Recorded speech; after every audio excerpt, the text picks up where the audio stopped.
ჩვენ წინა მეცადინეობაზე, წინა ლექციაზე დავიწყეთ საუბარი ისეთ ორგანულ ნაერთებთან დაკავშირებით, როგორიც არიან ნახშირწყლები, ხო?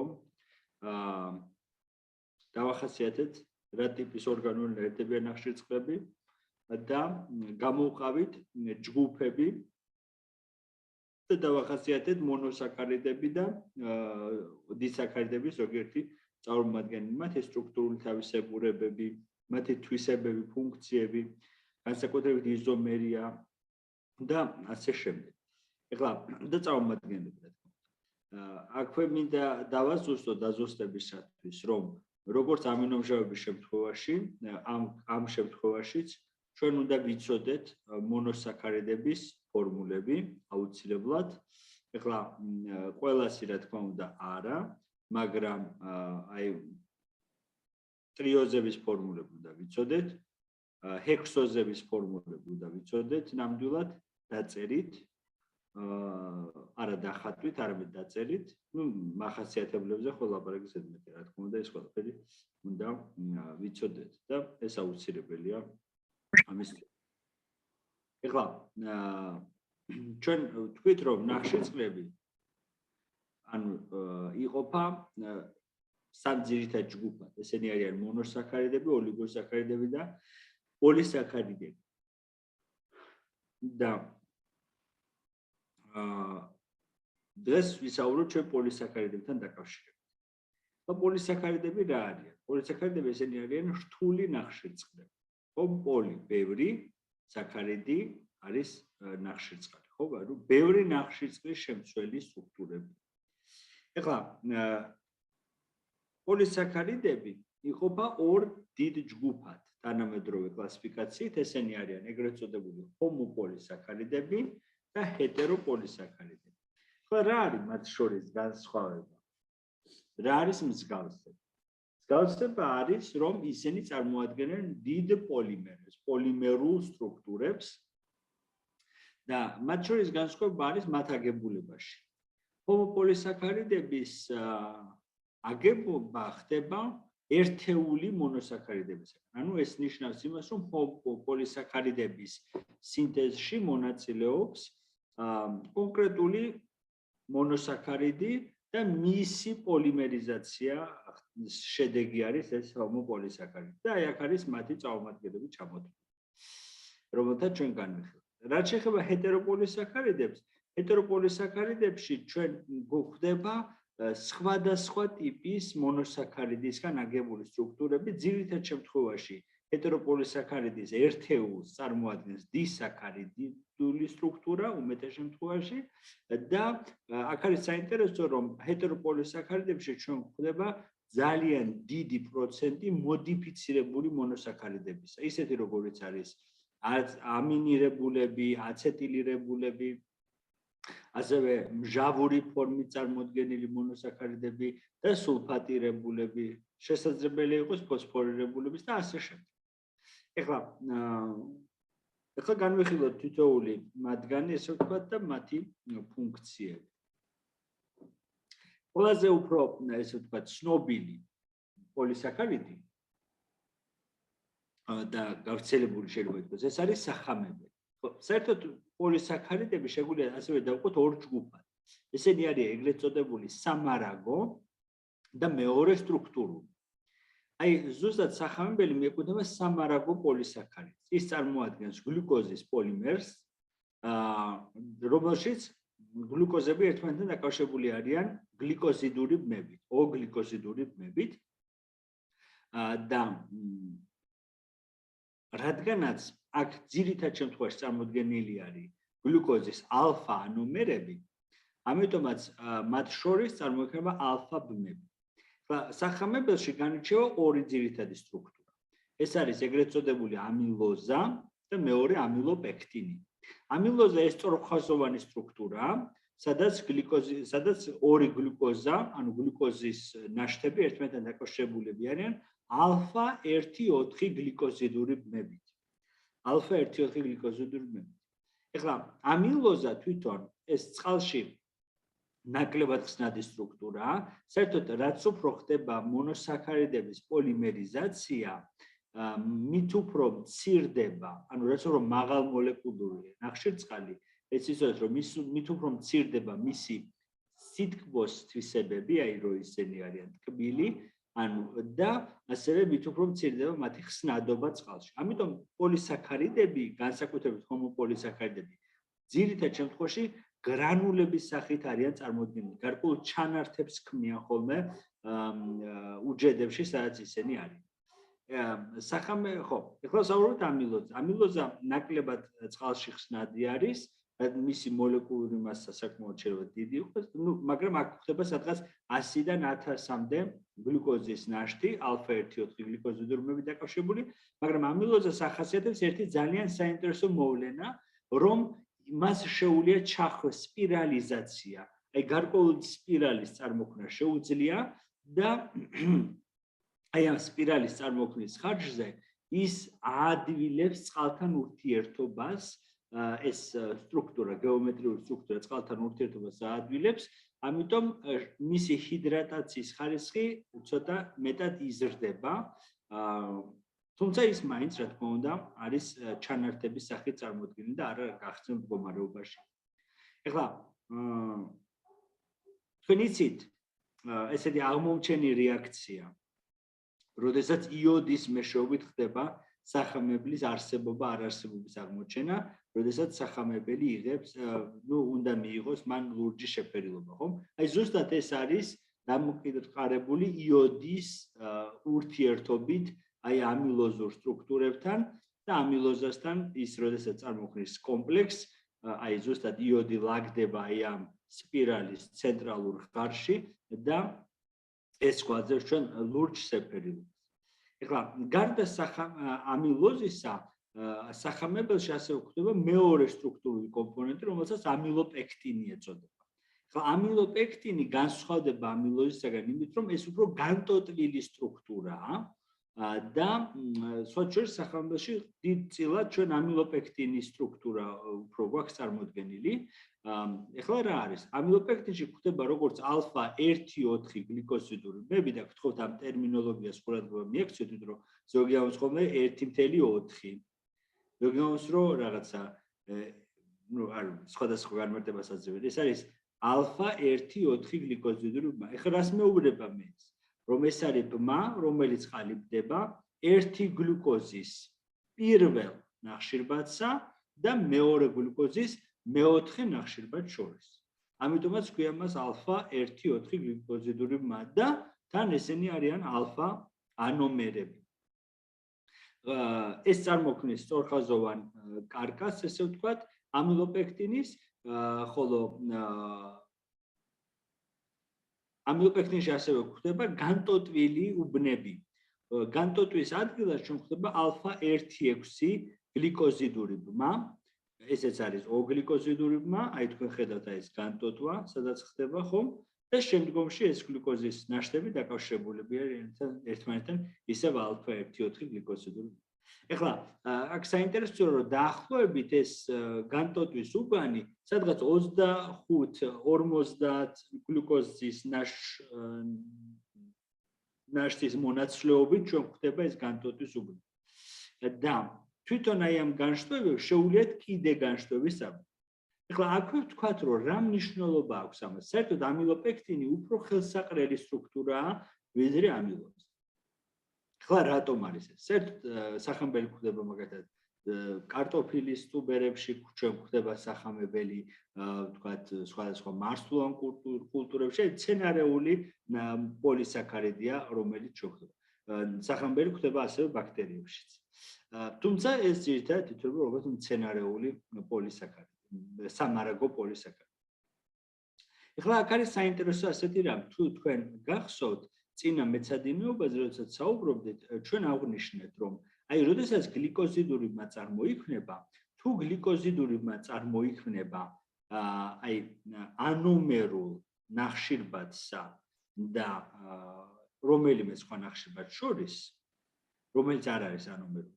ამ შემთხვევაში აი ამ კიდურა ნაშთს, ნახშირწყალოვან ნაშთს ექნება ესე ეგრეთ წოდებული უბანი, რომელიც არის თვითონ არაანომერული უბანი და ასეთ ნახშირწყალს, ასეთ კიდურა უბანს უწოდებენ არააღდგენად უბანს, non-reducing element, ანუ არააღდგენად უბანს. ხოლო თუ დაკავშირება არის ორი, აი მაგალითად საქაროზის შემთხვევაში, ორ ანომერულ ნახშირბადს შორის თუ არის დაკავშირება, ამ შემთხვევაში ესენი არიან ზუსტად არააღდგენად უბნებს წარმოქმნიან. ხოლო თუ დაკავშირება ხდება ორ არაანომერულ უბანს შორის და ანომერული ნახშირწყები თუ თავისუფალნი არიან, ამ შემთხვევაში ეს ანომერული ნახშირბადთან მიმართებაში არსებული ჯგუფები შეიძლება აღდგნენ და მათ აღდგენად უბნებს უწოდებენ. ეხლა ეს ტერმინოლოგია. ეხლა რა მნიშვნელობა აქვს ამას? საინტერესო ფაქტი არის, რომ ეს არის პოლიმერი, ხომ? პოლიმერი შედგება მონომერებისგან. რას ნიშნავს ეს? რომ როდესაც ხდება მისი ჩამოყალიბება, სინთეზი, ხოდესმე უნდა ჩამოყალიბდეს სადღაც. მერე დაიშლება. მერე ისევ უნდა ჩამოყალიბდეს, დაიშლება, აიწყოს, დაიშალოს, აიწყოს. ეს რას ნიშნავს? რომ მუდმივად ხდება აი ამ კონკრეტულ შემთხვევაში გლუკოზის ნაშთების მოცილება, დაკავშირება. მოცილება, დაკავშირება. ეხლა ეს მოცილება და დაკავშირება, როგორც ვხედავთ, ძირითად შემთხვევაში ხდება ალფა-1,4 გლიკოზიდური ბმის მეშვეობით. და ეს ალფა-1,4 გლიკოზიდური ბმა შესაძლებელია ჩამოყალიბდეს კიდურა გლუკოზის ნაშთი.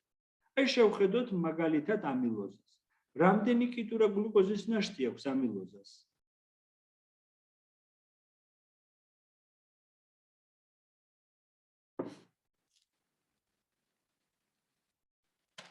ძინავს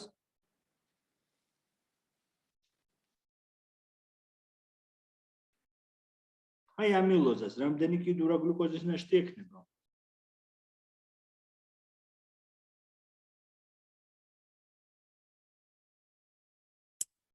რვა მოგონი თუ სწორად კიდურა ორი ერთი თავში ერთი ბოლოში ხო? კი. ამილოზა ეს კი არ არის ამილოზა, აქ ბევრი გლუკოზები შეიძლება იყოს, ხო გითხარით 100-დან 1000 გლუკოზის ნაშთამდე.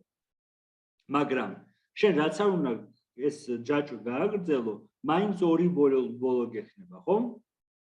ესე იგი ეს ნიშნავს, რომ მარტო ორი ბოლოდან შეგიძლია შენ დაშალო და ორი ბოლოდან შეგიძლია ააწყო.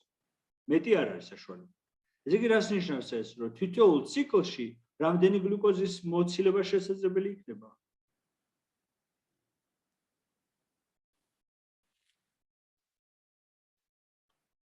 ბიზე იქნებ თქვენი პასუხი, დრო სხვა ვცინოთ. 2 და დამატება 2. და ეხლა თუ არის 1000 ნაშთი, ხომ? ვთქვათ. ეხლა 2-2-ის მოცილებიდან 2-2-ის დამატებით მე 500 რეაქცია უნდა წარმართო, ხო მინიმუმ. ანუ ეს რამდენად არაეფექტური. ეხლა როდესაც ხდება განტოტვა, აი განტოტვა როდესაც მოხდა, ნახეთ, მხოლოდ აი ამ კონკრეტულ შემთხვევაში რომ შევხედოთ ჩვენ, გვაქვს 1, 2 და მესამე კიდურა უბანი. მხოლოდ აი ამ უბანს რომ შევხედოთ 3, მაგრამ რაც უფრო მეტი განტოტვა იქნება, რაც უფრო მეტი ტოტი ექნება აი ამ სტრუქტურას, მით უფრო მეტი არააღდგენადი უბანი გვექნება. მით უფრო მეტი კიდურა უბანი გვექნება გლუკოზის. და რაც უფრო მეტი კიდურა უბანი გვაქვს, ეს ნიშნავს, რომ გლუკოზის დამატებას და მოცილებას მით უფრო ეფექტურად შეიძლება განხორციელდეს დროში. გასაგებია? ამიტომ განტოტვილი სტრუქტურა არის ძალიან ხელსაყრელი, ესე ვთქვათ, აი ამ მეტაბოლიზმის პროცესისათვის. ეხლა სახამებრის გარდა გლუკოზა ხდება ჩვენ სხვა ჰომოპოლისაქარიდების შემადგენლობაშიც. ასეთი მეორე ცნობილი პოლისაქარიდი არის გლიკოგენი, რომელსაც ცხოველურ სახამებელსაც უწოდებენ. ეხლა გლიკოგენში რა არის განსხვავება გლიკოგენსა და სახამებელს შორის? ძირითადად. ნუ ეხლა პირველი შეხვედრადობა ხომ ის არის ცხოველურში, ეს არის მცენარეულში. და ასევე გლიკოგენი, სახამებელი და გლიკოგენი ბაქტერიების შემთხვევაში ორივეგან გვხვდება. მაგრამ მცენარეებსა და ცხოველებს შორის არის განსხვავება. ასევე სოკოებშიც, ხომ? გლიკოგენი ეს არის უფრო მეტად დატოტვილი სტრუქტურა, ის უფრო მეტად გავს ამილოპექტინს, რადგანაც აქ ხდება ისევ და ისევ, როგორც 1,4, ისე 1,6 გლიკოზიდური ბმები და გლიკოგენის სტრუქტურა უფრო მეტად განტოტვილი არის იმ კუთხით, რომ დაახლოებით 25 გლუკოზის ნაშთზე 1 განტოტვის უბანი ხდება. ანუ ეს ნიშნავს, რომ ბევრად უფრო განტოტვილია და გლუკოზების შემადგენლობა თვითონ საკმაოდ ბევრია. დაახლოებით 1 გლიკოგენის გრანულა შეიცავს, ანუ თვითონ ერთი გლიკოგენი შეიცავს დაახლოებით 50,000 გლუკოზის ნაშთს. ანუ თქვენ შეგიძლიათ წარმოვიდგინოთ, რამდენად დიდია ეს მარაგი.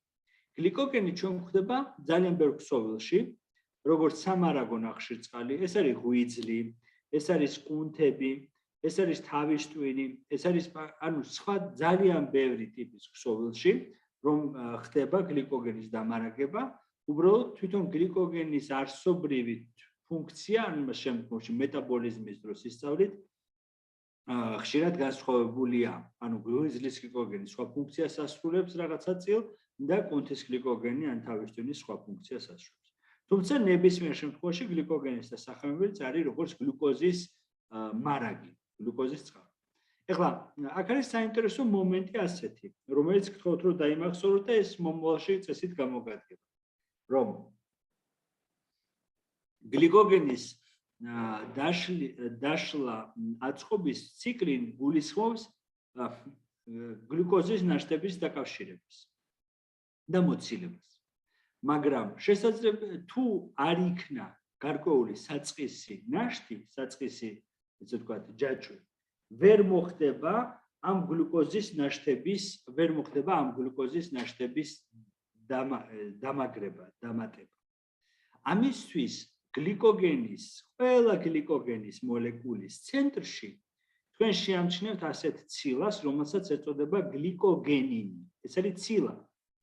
აი გლიკოგენინი ასრულებს თავისი თიროზინური ნაშთები, თქვენ იცით ამინომჟავა თიროზინი, მას აქვს ესეთი კატეხოლის ბირთვი, ხომ, არომატული ბირთვი და მასთან ჰიდროქსილის ჯგუფი. და აი ესე ვთქვათ, ეს სტრუქტურა რას აკეთებს?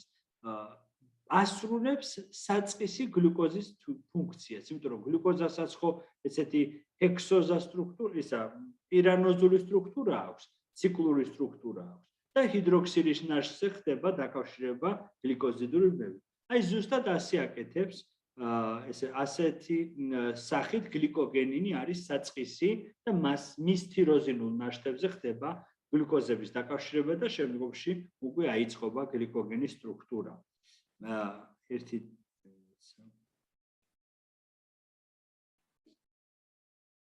ხო, და საუბრობთ გლიკოგენინი, ხო, ვთქვით, რომ ეს არის ცილა, რომელიც ხდება ყველა გლიკოგენის გრანულების ცენტრში და ის ასრულებს, ესე ვთქვათ, აი დაიმახსოვრეთ ეს პრაიმერის ფუნქციას. მასზე ხდება გლიკოგენის აწყობა, როდესაც არ არის საერთოდ გლიკოგენის საწყისი, ესე ვთქვათ, სტრუქტურა. ეხლა, როგორც სახამებელი, ისე გლიკოგენია, ჩვენ აღვნიშნეთ, რომ აქ არის α1,4 გლიკოზიდური ბმები, α1,6 გლიკოზიდური ბმები.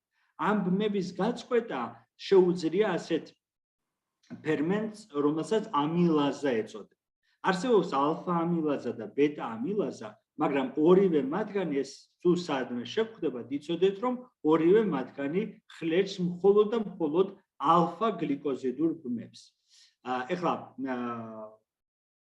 ამას გარდა ეს ჩვენ გვხვდება ფერმენტი ძირითადად საჭმელთმოქმედების სისტემაში, ასევე ზოგიერთ ვთქვათ უჯრედშიც, მაგრამ ამას გარდა ამილაზას აქვს თვისობა α1,4 გლიკოზიდური ბმების მიმართ. ანუ მარტო იმის გახდეჩა შეუძლია. მაგრამ ჩვენ როგორც იცით α1,6 გლიკოზიდური ბმაც გვაქვს, ანუ განშტოების უბანის. აი ამ ბმის გახლეჩა შეუძლია განშტოების დამშრელ ფერმენტს. ასე ქვია, განშტოების დამშრელი ფერმენტი, ეს არის უჯრედებში წარმოდგენილი ეს ფერმენტები არის წარმოდგენილი ასევე საჭმელთმოქმედებელ სისტემაში. ეხლა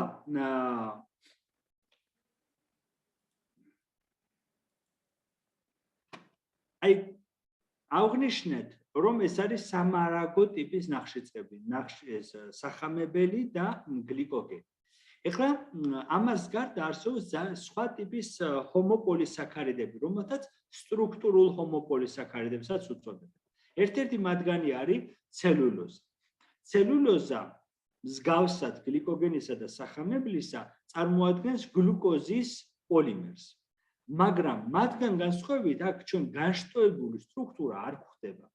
აქ არის საინტერესო ფაქტი ის, რომ ცელულოზაში გლუკოზის, ესე ვთქვათ, ნაშთები ერთმანეთთან დაკავშირებული არიან ბეტა-1,4 გლიკოზიდური ბმები.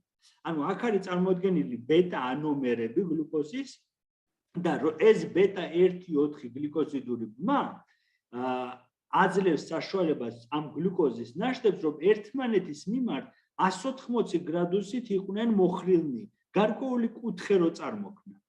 ანუ და საბოლოო ჯამში ეს საშუალებას არ იძლევა რომ მოხდეს, აქ არ არის საშუალება რაიმე განშტოების ან რაღაცა ესეთი სტრუქტურის ჩამოყალიბების, თუმცა და ამიტომ აქ ხაზობრივია თვითონ სტრუქტურა, მაგრამ ეს აძლევს ცელულოზას საშუალებას, რომ სხვა ცელულოზის სტრუქტურას დაუკავშირდეს. ანუ ცელულოზები ერთმანეთს უკავშირდებიან და წარმოქმნიან ეგრეთ წოდებულ ცელულოზურ ფიბრილას. დაკავშირება ხდება წყალბადური ბმების მეშვეობით, წყალბადური ბმები წარმოქმნიან ამ სტრუქტურას და ცელულოზა წარმოქმნის ამ ფიბრილას და ამიტომაც არის ის, რომ ცელულოზა არის მნიშვნელოვანი კომპონენტი, მაგალითად, მცენარეული კედლის, ანუ მცენარეული უჯრედის კედლის შემადგენლობაში. ხომ? ეს თქვენ მოგეხსენებათ. ეხლა კიდევ რა განსხვავება და მსგავსება ვთქვით, განსხვავება კიდევ რა არის ცელულოზასა და აი რატომ არის ეს სტრუქტურული და ის სამარაგო მაგალითად. აი თვითონ ცელულოზა, ანუ ესე ვთქვათ, ძუძუმწოვრებისათვის არ წარმოადგენს რაიმე, ესე ვთქვათ, როგორ ვთქვათ, მას არ აქვს გავლენა ეგრეთ ისეთ მოვლენზე კი არა, ისეთ მაჩვენებელსა, რომელსაც გლიკემიური ინდექსი ეწოდება. ანუ არ ხდება ცელულოზა, თქვენ რაც არ უნდა მიიღოთ, გლუკოზის კონცენტრაცია თქვენს ორგანიზმში არ გაიზრდება. რატომ? იმიტომ რომ როგორც მოგახსენეთ, ჩვენს ორგანიზმში არსებული ფერმენტები, ამილაზები მხოლოდ და მხოლოდ ალფა ბმების გახლეჩაზე მოქმედებენ. მხოლოდ და მხოლოდ ალფა-1,4 გლიკოზიდური ბმის გახლეჩას უზრუნველყოფენ. და ფერმენტი, რომელიც არის ბეტა გლიკოზიდაზა, ჩვენ ასეთ ფერმენტი ძუძუმწოვრების ორგანიზმში არ გვხვდება. არ არის უბრალოდ მისი ექსპრესია დაფიქსირებული. მაგრამ აი ცელულოზას აქტიურად იყენებენ მაგალითად ზოგიერთი ბაქტერია. აქტიურად იყენებს მაგალითად ზოგიერთი, ესე ვთქვათ, ასევე აქტიურად იყენებენ ცელულოზას როგორც სამარაგო ნივთიერებას, როგორც გლუკოზის წყაროს აქტიურად იყენებენ სხვილფეხა პირუტყვი, რომელიც იკვებება იმით, რა ქვია, ბალახის მჭამელი პირუტყვი. ეხლა რაზეა ეს დამოკიდებული? კი, ისინი ცხოველური ორგანიზმები არიან, ეს კარგი მაგალითია და ჩვენც. არც მათში არ ხდება ცელულოზას, აი ესეთი გლიკოზიდაზას წარმოქმნა და არც ჩვენ არ წარმოქმნით, მაგრამ განსხვავება არის ბაქტერიულ ფლორაში. აღმოჩნდა, რომ ბაქტერიები, რომლებიც წარმოდგენილი არიან მათ ნაწლავებში, აი მსხვილფეხა პირუტყვზეა საუბარი, ის ბაქტერიები ამ ფერმენტს ასინთეზირებენ და ახდენენ ცელულოზის დაშლას გლუკოზის ნაშთებამდე. შესაბამისად, გლუკოზის შეთვისება ხდება ეფექტურად აი ამ ორგანიზმების მიერ. ანუ, როდესაც ბალახის მჭამელები ჭამენ ბალახს, სადაც დიდი ოდენობით არის წარმოდგენილი ცელულოზა, მათ ამ ცელულოზისგან შეუძლიათ მიიღონ გლუკოზა ბაქტერიების დახმარებით. აი ესეთი სიმბიოზური ცხოვრება. ეხლა რაც შეეხება ჩვენ ბაქტერიები ამას ვერ ახერხებენ, მაგრამ ეს არ აკნინებს ცელულოზის ფუნქციას, თვისებას. რატომ? მიუხედავად იმისა, რომ ცელულოზის, ესე ვთქვათ, მონელება დაშლა არ ხდება ჩვენს ორგანიზმში, ამას მიუხედავად ამისა, ცელულოზა არის ძირითადი კომპონენტი ისეთი სტრუქტურის, რომელსაც ეწოდება ეგრეთ წოდებული მომნელებელი ბოჭკო. ესე ვთქვათ, ესეთი ბოჭკო, რომლის მონელება არ ხდება, მაგრამ რადგანაც ის არის შედარებით მყარი, არ ხდება მისი დაშლა, ის გარკვეულწილად ასტიმულირებს, გარკვეულწილად ხელს უწყობს ნაწლავების პერისტალტიკას. ანუ პერისტალტიკა ეს არის მოძრაობა, ხომ? ეს ასევე თქვა სხვა ტიპის ორგანიზმებშიც ხდება, სადაც სელულოზის გარკვეულწილად დაშლა ხდება, ხო? მაგალითად ბალახის შარდუხტში, მაგრამ განსაკუთრებით მნიშვნელოვანია მათში, რომელსაც ეს უნარი არ აქვს დაშლის, მაგრამ აი ეს პერისტალტიკის თვისება რაც არის უმნიშვნელოვანესი ნაწლავების ნორმალური ფუნქციონირებისათვის, დიდწილად აი ამ ესე ვთქვათ, კვებითი ბოჭკოს დამსახურებაა, რადგანაც ის ახდენს მის სტიმულაციას, აი მოძრაობის სტიმულაციას და ეს მასა ადვილად გადაადგილდება ნაწლავებში. და ეს არის ერთ-ერთი და ცელულოზა არის ერთ-ერთი მნიშვნელოვანი კომპონენტი აი ამ სტრუქტურის, აი ამ კვებითი ბოჭკოსი. მე მგონი აქ მეტი არ არის. ხო, ეხლა კიდევ არსებობს სხვა ტიპის ჰომოპოლისაქარიდი. ეხლა თქვენთვის ალბათ ყველაზე უფრო ცნობილი შეიძლება იყოს ქიტინი. ქიტინი, რომელიც შედის ესეთ ძალიან მნიშვნელოვან სტრუქტურებში, როგორც არის ეგრეთ წოდებული ეგზოსკელეტონი, ხომ? გარეგანი ჩონჩხი. ქიტინი, რომელიც ფარავს მწერებს, ხომ? და სხვადასხვა ტიპის ორგანიზმებს. ქიტინი ესეც ჰომოპოლისაქარიდია, მაგრამ განსხვავებით სხვა ესე სტრუქტურული ჰომოპოლისაქარიდია და განსხვავებით სხვებისგან, ქიტინში ჩვენ გვხვდება გლუკოზამინის უბრალოდ ენაცეტილგლუკოზამინის განმეორებადი უბნები. თქვენ ხედავთ ეს არის გლუკოზა და აცეტილის ჯგუფი CH3CO და NH ჯგუფი, ანუ ამინირებული გლუკოზა და აცეტილირებული. ანუ ენაცეტილგლუკოზამინის განმეორებადი თანმიმდევრობებით არის ეს ქიტინი შემდგარი. ქიტინსაც აქვს ხაზობრივი სტრუქტურა, აქაც ჩვენ გვხვდება ბეტა-1-4 გლიკოზიდური ბმები და აქაც ქიტინს შეუძლია გარკვეული ფიბრილარული ან მესრის წარმოქმნა შეიძლება ითქვას გარკვეული და ფარავს აი და თქვენც საკმაოდ როგორი მყარი სტრუქტურაა. ეხლა ინულინი. ძირითადად შემთხვევაში ახლა ჩვენ რაც აღვნიშნეთ, ეს არის გლუკოზის პოლიმერები იყო, ხომ? ძირითადად გლუკოზის ეს არის ენაცეტილგლუკოზამინის, ანუ გლუკოზის მოდიფიცირებული ფორმა. ეხლა რაც შეეხება ინულინს, ინულინი ეს არის ძირითადად შემთხვევაში ფრუქტოზის პოლიმერი. კი, მის საწყის უბანში გვხვდება ჩვენ გლუკოზა, მაგრამ დანარჩენ სტრუქტურებში ჩვენ გვაქვს უკვე, ანუ ამ გლუკოზთან დაკავშირებულია ფრუქტოზის გარკვეული გრძელი ჯაჭვი. ინულინი ეს ხაზობრივი სტრუქტურაა, სადაც ფრუქტოზის ნაშთები ერთმანეთთან დაკავშირებული არიან ალფა-1-2 გლიკოზიდური ბმებით და საკმაოდ დიდია ინულინი, ის წყალში ნაკლებად ხსნადია და საინტერესო არის თავისი მოლეკულური მასიდან გამომდინარე და საინტერესოა რომ ინულინის დაშლა ჩვენს ორგანიზმში არ ხდება. და გარკვეულწილად ინულინს, ხო, ეხლა ეს ეხლა არ ხდება. რადგანაც არ ხდება მისი მონელება და დაშლა, ინულინს იყენებენ ფარმაკოლოგიური თვისებებისთვისაც. ინულინი აი მაგალითად, როდესაც სისხლში ხდება შეყვანა ინულინის, რა თქმა უნდა ის არ მეტაბოლიზდება ორგანიზმში როგორც ვთქვით და ხდება მისი გამოდევნა თირკმელების მეშვეობით. და ინულინის გამოდევნის სიჩქარიდან გამომდინარე საუბრობენ ხოლმე ესეთ მაჩვენებელზე თირკმლის ესეთ ფუნქციურ მაჩვენებელზე, რომელსაც გლომერულური ფილტრაციის სიჩქარე ეწოდება. და ინულინის ფარმაკოლოგიური გამოყენება ეს ძალიან დიდი. ეხლა ინულინის ფარმაკოლოგიურ გამოყენებაზე თანამედროვე ლიტერატურაში ასევე თქვენ შეხვდებით, რომ რადგანაც ეს არის საკმაოდ გრძელი პოლიმერი, მისი ხსნადობის ხარისხი ამასთან მიმართებაში არის შემცირებული, ის მეტად ლიპოფილური, ანუ მეტად ჰიდროფობულია და ინულინს აქვს საშუალება, რომ გარკვეული აგრეგაცია მოახდინოს გარკვეული სტრუქტურების გარშემო, რომლებიც თვითონ ჰიდროფობულები არიან და ინულინი ხანდახან არის ესეთი გავრცელებული აზრი და კვლევის საგანია ეს რა თქმა უნდა, რომ ინულინის გამოყენება ცდილობენ, რომ სხვადასხვა მედიკამენტების მიწოდებისათვის, რომ ეს მედიკამენტი მივიდეს კონკრეტულ ადგილამდე მოდიფიცირების გარეშე. ესა.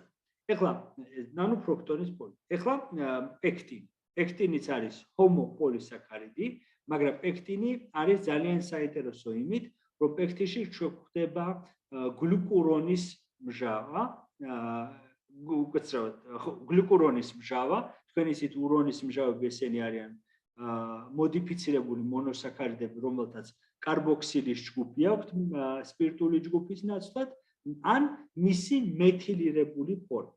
ანუ ეს არის ჰომოპოლისაქარიდი, რომელშიც ჩვენ გვხვდება უმეტესად გლუკურონის მჟავა და ან მისი მეთილირებული ფორმა, მეთილირებული გლუკურონის მჟავა.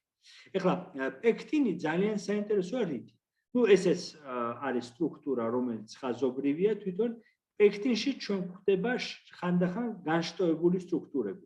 აი მაგალითად რამნოზა ამინომჟავა, უბრალოდ რამნოზა ესეთი მონოსაქარიდი თუ ჩაჯდა, ანუ რაღაც პერიოდში, ანუ ეს არ არის მხოლოდ გლუკურონის მჟავის ან მეთილგლუკურონის მჟავის, ესე ვთქვათ, პოლიმერული სტრუქტურა, სადღაც რაღაცა უბნებში ჩვენ გვხვდება ასევე რამნოზა. და რამნოზა და არაბინოზა, მეორე მონოსაქარიდი, ახდენენ განშტოებების წარმოქმნას. ანუ რამნოზასა და არაბინოზას შეუძლია განშტოების წარმოქმნა გლუკურონის, ეს პატარა განშტოება არის. პექტინი არის მნიშვნელოვანი, ესე ვთქვათ, სტრუქტურა უჯრედგარე მატრიქსის შემადგენლობაში ხშირად და ისეთ ორგანიზმებში, სადაც ცელულოზა არ არის, პექტინი არის საკმაოდ, ესე ვთქვათ, მნიშვნელოვანი ფუნქციის შესრულებელი სტრუქტურულად. ეხლა პექტინს აქვს ძალიან საინტერესო თვისება, რომ აი ცელულოზის მსგავსად პექტინსაც შეუძლია ჯაჭვთა შორისი წყალბადურობების წარმოქმნა. მაგრამ ამას გარდა ის ამყარებს კავშირს სპილენძის იონებთან. და როდესაც ხდება მისი დაკავშირება სპილენძის იონებთან, ხდება გარკვეული მოხრა ხდება და ესე ვთქვათ, ხდება პექტინის თვითონ სპირალიზაცია, ალბათ ცუდი სიტყვაა, უფრო გარკვეული მარპუჟების წარმოქმნა შეიძლება ითქვას. და აი ეს მაგალითად გამოსადეგია ბევრი მიკროორგანიზმისათვის, ბაქტერიისათვის და ზოგიერთი უფრო სოკოსათვის, რომ ეს პექტინური სტრუქტურები ჩამოყალიბდეს. ეხლა ჰეტეროპოლისაქარიდი. რაიმე კითხვები ხომ არა გვაქვს?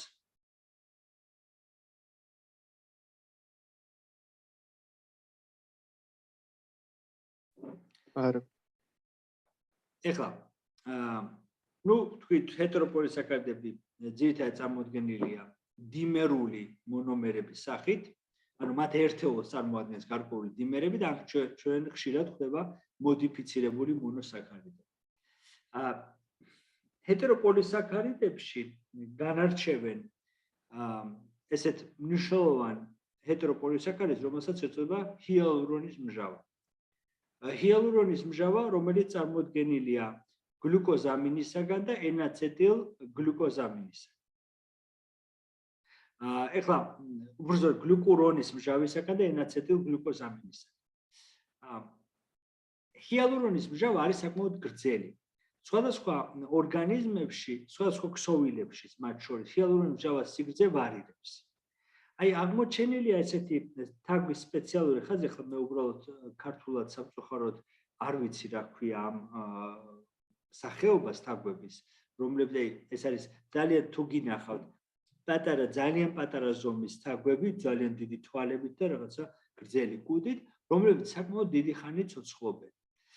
და ამის მიზეზად, აი როდესაც მეცნიერები დააკვირდნენ ამას, ნახეს, რომ მათში არ ხდებოდა განსხვავებით სხვა მღრღნელებისაგან, არ ხდებოდა სიმსივნური პროცესების განვითარება.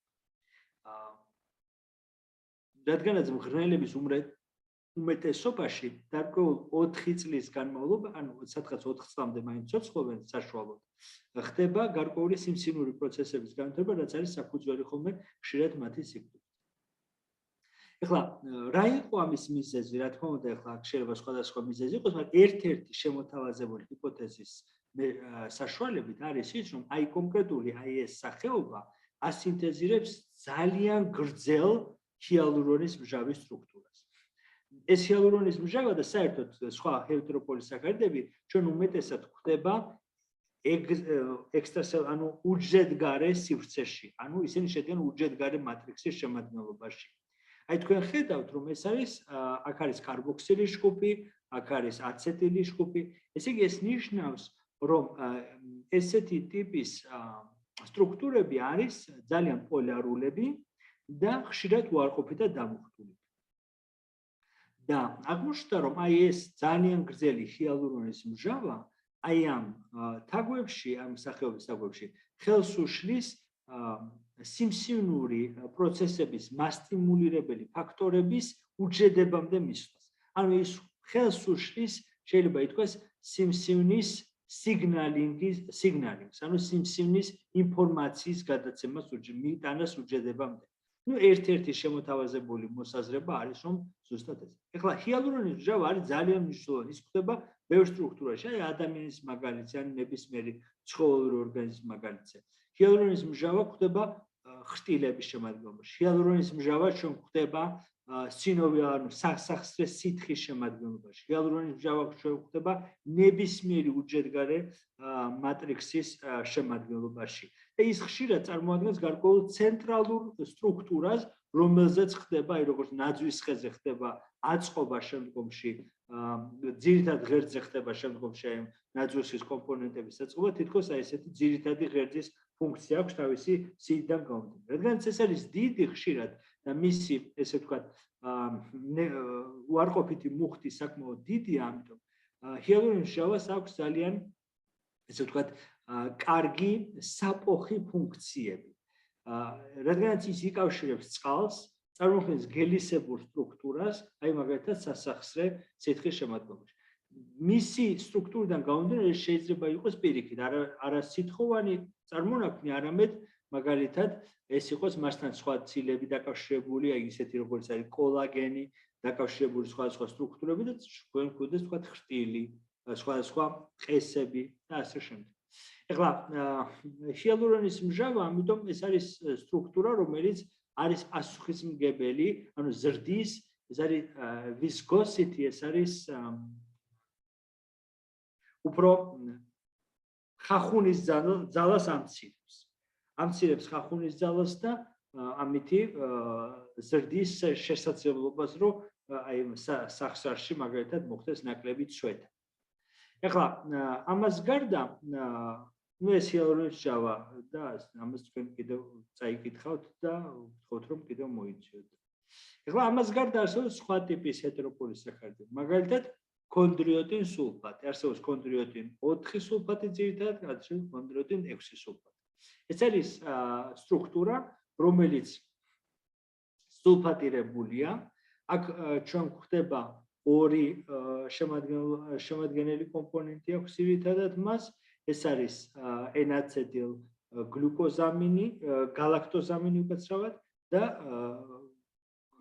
ისა გალაქტურონის მჟავა. გლუკურონის მჟავა. ეხლა კონდრიოტინ სულფატი ესეც უჯრედგარე სივრცეში ხდება, შედარებით ეს მოლეკულური მასა ნაკლები აქვს, მაგრამ რადგანაც ეს არის სულფატირებულები, ისინი უარყოფით მუხტს წარმოქმნიან ძირითადად, პირველი რო წყალს იკავშირებენ, იონებს იკავშირებენ და იკავშირებენ სხვადასხვა ცილებს. ანუ სხვადასხვა ცილებთან დაკავშირებას უზრუნველყოფენ, რაც არის ძალიან მნიშვნელოვანი თვითონ უჯრედგარე მატრიქსის ჩამოყალიბებაში, იმიტომ რომ მატრიქსი რა არის? ეს არის მატრიქსი არის გარკვეული, შეიძლება ითქვას ციტოჩონჩხის მსგავსი სტრუქტურა, აი გარკვეული კარკასი, ჩონჩხი და აი ეს დაკავშირება ამ ნახშირწყებსა და ცილებს შორის, ან სხვა არანახშირწყოვან კომპონენტებთან ძალიან მნიშვნელოვანია. კონდრიოტინ სულფატის მოდიფიცირებული ფორმა შეიძლება ითქვას არის კერატან სულფატი. კერატან სულფატი ეს ხდება ჩვენ, ეს არ არის დაკავშირებული კერატინთან, ცილა კერატინთან. კერატან სულფატი ეს არის ასევე უჯრედგარე მატრიქსში არსებული ცილა და ხშირ შემთხვევაში კერატან სულფატი ჩვენ ხდება იმაში, რა ქვია, ხრტილების შემადგენლობაში. ამ მათი მოდიფიცირების კიდევ ერთი ფორმა ეს არის დერმატან სულფატი, რომელიც თავის სახელიდან გამომდინარე ჩვენ ხდება უმეტეს შემთხვევაში კანის შემადგენლობაში. ეხლა ამას გარდა შემეხმა ისმის, დიახ. დიახ, დიახ.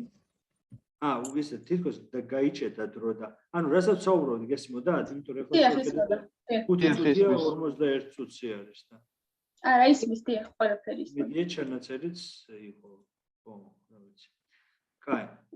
ეხლა ჰეპარინი და ჰეპარან სულფატი. ეხლა ჰეპარინი ეს არის ერთ-ერთი გამონაკლისი შეიძლება ითქვას. რატომ? პირველი, აქ ჩვენ არ გვხვდება აცეტილირებული ამინოშაქარი. ჰეპარინს აქვს ძალიან დიდი პროცენტი სულფატირირების. ანუ ძალიან მაღალი პროცენტი, დაახლოებით 25% ჰეპარინის არის სულფატირებული. მაგრამ ამას გარდა თუ ჩვენ სხვა ყველა ჰეტეროპოლისაქარიდი გვხვდება უჯრედგარე მატრიქსის შემადგენლობაში, ჰეპარინი არის მისგან გამონაკლისი, იმიტომ რომ ეს არის უჯრედში და მატრიქსებში არსებული ჰეტეროპოლისაქარიდი. ანუ ეს ინახება, ესე ვთქვათ, უჯრედში და მატრიქსში, უჯრედში და გრანულებში, გარკვეულ ვეზიკულებში, ეს ძირითადად არის ოხიერ უჯრედებში წარმოდგენილი და როდესაც ხდება საჭიროება, როდესაც არის შედედების პროცესის რეგულირება, აი მაშინ ხდება გადმოღვრა. ანუ ან დაზიანება თუ არის აქ, ან რაღაცა, აი მაშინ ხდება მისი გადმოღვრა ძირითადად. ეხლა ჰეპარინი რას აკეთებს, ხომ? ეს არის ანტიკოაგულანტი. თქვენ იცით რომ სამედიცინო პრაქტიკაშიც გამოიყენება ეს ხომ და სხვა დანიშნულებით, რა ხდება? რომ ჰეპარინს აქვს საშუალება, რომ შედედების ფაქტორების მოქმედების ინჰიბირება მოახდინოს. ის გარკვეულწილად ზოგიერთ შედედების ფაქტორს უკავშირდება თვითონაც, ასევე ამცირებს თავისი მაღალი სულფატირების გამო, ამცირებს თავისუფალი კალციუმის ოდენობას, რაც პირდაპირ კავშირშია სისხლის შედედების შემცირებასთან. და ეს არის ჰეპარინი. ეხლა არსებობს მეორე, რომელიც არის ჰეპარან სულფატი. ჰეპარან სულფატი ეს უკვე არის უჯრედგარე მატრიქსის სტრუქტურა, მაგრამ ჰეპარან სულფატი ჩვენ ხშირად გვხვდება ესე ვთქვათ მემბრანასთან დაკავშირებულ მდგომარეობაში. მემბრანებთან და ხშირ შემთხვევაში ეს არის ისეთი სისძარღვების კედლებში ჩაშენებულ უჯრედებში, ვის მემბრანებთან არის ესე ანუ ამ ეპითელური უჯრედების მემბრანებში ხდება ეს ჰეპარან სულფატი. რა თქმა უნდა, უჯრედგარის სივრცის მხრივ არის ესე ვთქვათ განწყობილი უფრო მეტად.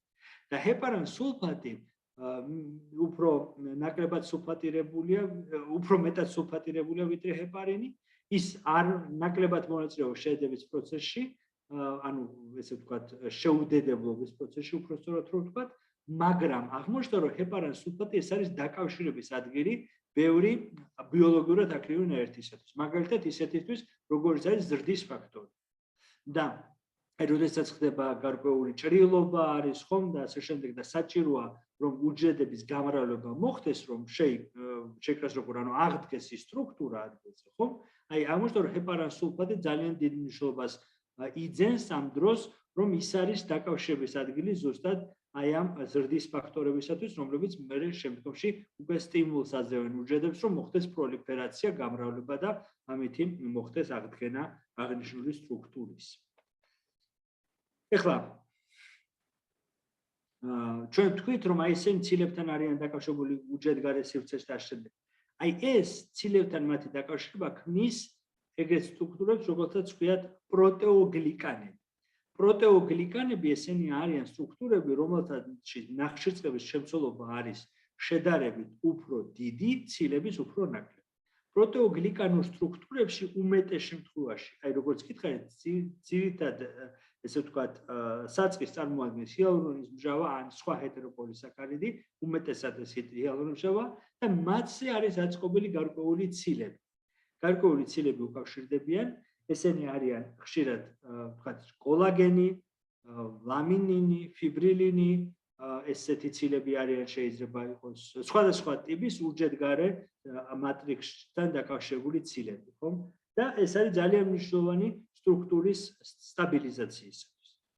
და ამას გარდა არსებობს გლიკოპროტეინები. გლიკოპროტეინები ესენი არიან ძირითად შემთხვევაში ისეთი ცილები და ეხლა თქვენ მე გთხოვთ რომ თქვენ შეისწავლოთ გლიკოპროტეინები, ხომ და პროტეოგლიკანები. ესენი არიან ცილები, რომლებიც თანაც დაკავშირებულია გარკვეული ოლიგოსაქარიდული უბნები. აი აქ ჩვენ ნაკლებად ხვდება ჩვენ ჰეტეროპოლისაქარიდები, აქ უფრო მეტად წარმოდგენილი არიან ოლიგოსაქარიდები. ეს გლიკოზილირება, ანუ დაკავშირება გარკვეული ნახშირწყლოვანი უბნების ამ პროტეინ ცილებისათვის არის მნიშვნელოვანი მათი ფუნქციის შესრულებისათვის ხშირად და არის ასეთი მოსაზრებაც მიკრო მემკვიდრეობასაც უწოდებენ ხოლმე ხანდახან თითქოს მიკრო ხო მემკვიდრეობას micro heredity მიკრო მემკვიდრეობას ანუ რას ნიშნავს რომ აი ეს ნახშირწყლოვანი დაბოლოებები ეპიტოპებსაც უწოდებენ ამას განსაზღვრავს მათ დაკავშირებას თავის ლიგანდებს და თუ ეს შეიცვალა და ეს ხშირად იცვლება სხვადასხვა ფიზიოლოგიური მდგომარეობების ცვლილების დროს თითქოს არის დაკავშირებული ზუსტად აი ამ ფიზიოლოგიური მდგომარეობის ცვლილებასთან. ანუ გარკვეულწილად ეს არის პასუხი უჯრედისა აი ამ ცვლილებებისადმი. და ეს ცვლილებები განაპირობებს ამ ლიგანდებთან დაკავშირების გაძლიერებას, ან შევცირებას, ან ცვლილებას საერთოდ და ამის მიხედვით უჯრედული პროცესები შეიძლება გაიზარდოს, შეიცვალოს. ეხლა აქ ჩვენ გვხვდება ორი ტიპის გლიკოზიდური მახვა, ეს შეიძლება იყოს N გლიკოზიდური მახვა, როდესაც არის ისეთ ამინომჟავასთან დაკავშირება, რომელიც არის ასპარაგინი, გლუტამინი, რომელიც არის ამინოშემცველი ამინომჟავა და ჩვენ გვხვდება ასევე ოგლიკოზიდები, ანუ ოგლიკოზიდურმა ძირითადად სერინის, თიროზინის, ტრეონინის, ეს უმეტესად სერინია ხოლმე რადიკალებთან, რომელიც შეიცავს ჰიდროქსილის ჯგუფს და ეს არის ოგლიკოზიდური გლიკოზიდები, ანუ ოგლიკანები ასე. ეხლა აი ბოლო რაც მინდოდა მე თქვა თქმეთ, არის ეგრეთ წოდებული ბიოფილმები, ეს ძალიან საინტერესო ის არის, რატომ? რომ აი მაგალითად კბილის ნადები, ხომ? მაგალითად კათეტერზე ასევე გარკვეული კონტამინაცია, ხო? გარკვეული დროის შემდეგ ხდება გარკვეული ბაქტერიების მათზე მოთავსება და ეს გარკვეულად შეიძლება იყოს დამაზიანებელი, ან ინფექციის წყარო არის ამ ორგანიზმისათვის და ასე შემდეგ. აღმოჩნდა რომ ბაქტერიები ხშირ შემთხვევაში იზრდებიან ბიოფილმებს. ესენი გამოყოფენ პოლისაქარიდებს, როგორიც არის ცელულოზა, როგორიც არის პექტინი, როგორიც არის სხვადასხვა ტიპის პოლისაქარიდები, რომლებიც ქმნიან გარკვეულ უჯრედგარე მატრიქსს, რომელზეც შენდება, ანუ რომელზეც თავსდება, შეიძლება იყოს და მრავლდება ეს ბაქტერიები, შეიძლება იყოს ეს ბაქტერიები აბსოლუტურად სხვადასხვა არამონათესავე, მაგრამ ეს ბიოფილმი გარკვეულწილად იცავს. აი ამიტომაც არის რომ როდესაც აი თქვა ბაქტერიული ნადები არის მაგალითად კბილზე, ხომ? აი ესეც ბიოფილმის ფორმა და საკმაოდ რთულია მისი მოცილება. ანუ ეს ბაქტერიები გარკვეულწილად დაცულები არიან ამ ბიოფილმური სტრუქტურებთან, ანუ ამ ბიოფილმებით. აი ესეც რომ ვიცოდეთ რომ ძალიან არ გადავარდეთ. კარგით. დიდი მადლობა ყურადღებისათვის და თუ რაიმე კითხვები გაქვთ, სიამოვნებით მოგესალმებით.